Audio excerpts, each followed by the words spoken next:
magtaka kung ako ay di na naghihintay sa anumang kapalit ng inalay kong pag-ibig.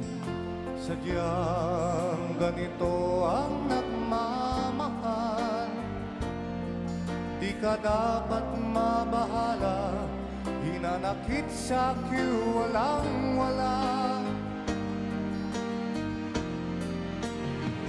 At kung hindi man dumating sa atin ang panahon